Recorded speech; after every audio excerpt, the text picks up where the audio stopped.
C'est dans des stages en France que j'ai appris à égorger des gens, que j'ai appris à étrangler des gens.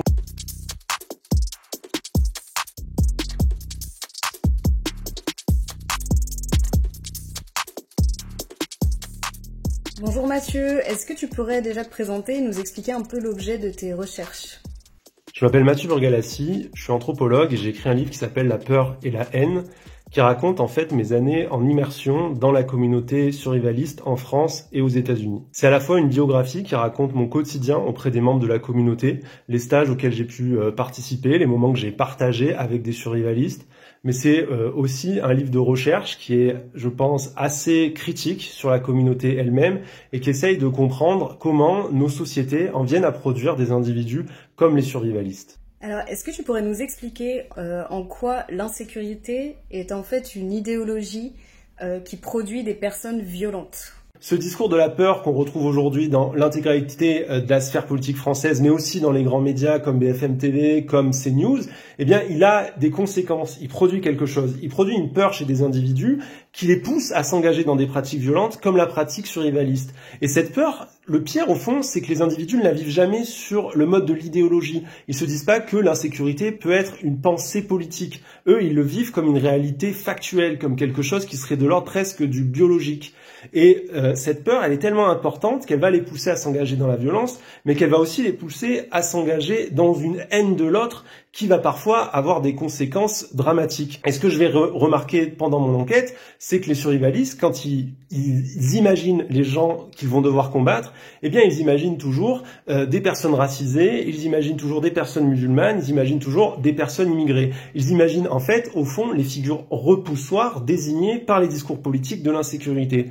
Qu'est-ce que ça veut dire? Eh bien, ça veut dire qu'au fond, quand quelqu'un comme Darmanin dit il y a un ensauvagement de la France, désigne les musulmans et les immigrés comme étant responsables de l'insécurité, eh bien ça va avoir un écho immédiat dans la communauté survivaliste et les figures de l'insécurité contre lesquelles on va s'entraîner et se préparer à combattre, eh bien ça va devenir les immigrés, ça va devenir les musulmans. Donc ce que ça démontre, c'est qu'au fond, les discours sécuritaires sont une machine à fabriquer du racisme violent, parce qu'ils vont pousser des individus par la peur à se préparer à faire, au fond, une guerre civile qui devient à ce moment-là une guerre civile raciale.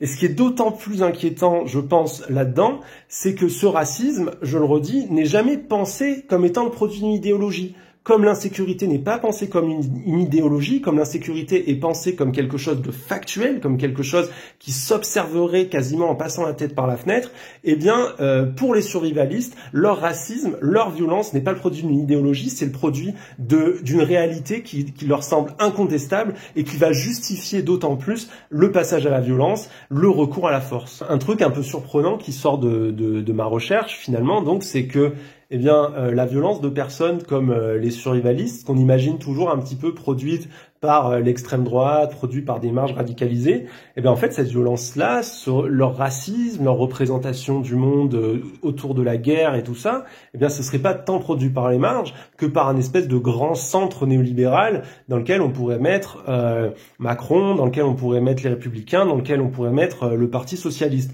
En fait, ce que mon travail montre, c'est qu'il y a quand même un lien très net entre la pensée néolibérale et la production d'un racisme violent.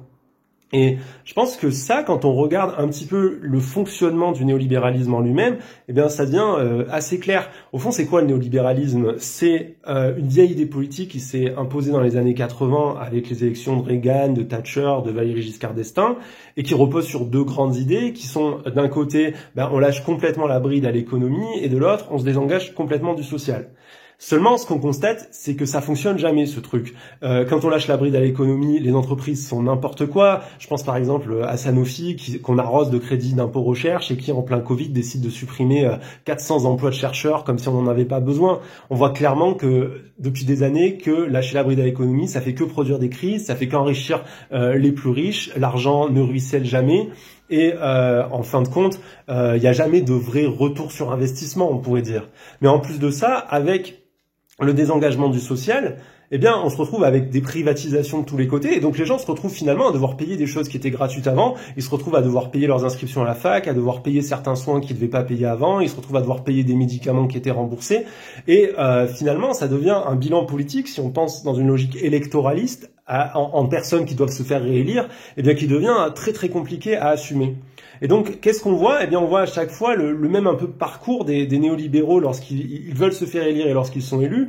C'est-à-dire qu'en général, on a des candidats qui nous font de grandes promesses et qui nous disent qu'ils vont révolutionner l'économie, qu'ils vont nous rendre plus riches. On se rappellera de Nicolas Sarkozy qui parlait d'augmenter le pouvoir d'achat des Français, de Emmanuel Macron et de la Startup Nation.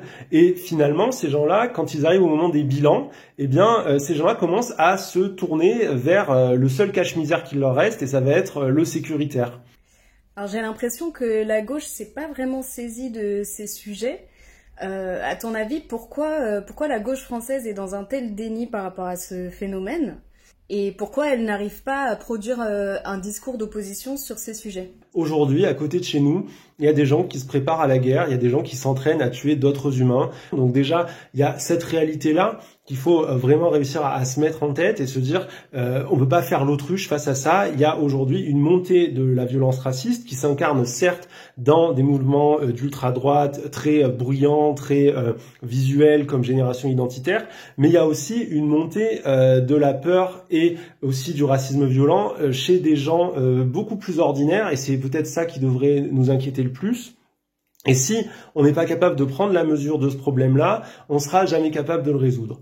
Donc en fin de compte, je pense qu'on peut dire qu'il n'y a pour le moment aucun discours d'opposition sur la question sécuritaire. Et donc ça veut dire que sur cette question-là, on laisse tout le champ libre à la droite, tout le champ libre à l'extrême droite pour imposer ces thèmes, et que nous on se retrouve complètement enfermés, prisonniers de ces thèmes-là. En fait, à gauche, tout ce qu'on a, c'est un silence assourdissant qui ne prend pas du tout en compte comment est-ce qu'on pourrait penser, comment est-ce qu'on pourrait imaginer une autre manière d'aborder la question de la sécurité et de venir contrer la droite et l'extrême droite sur ce sujet-là.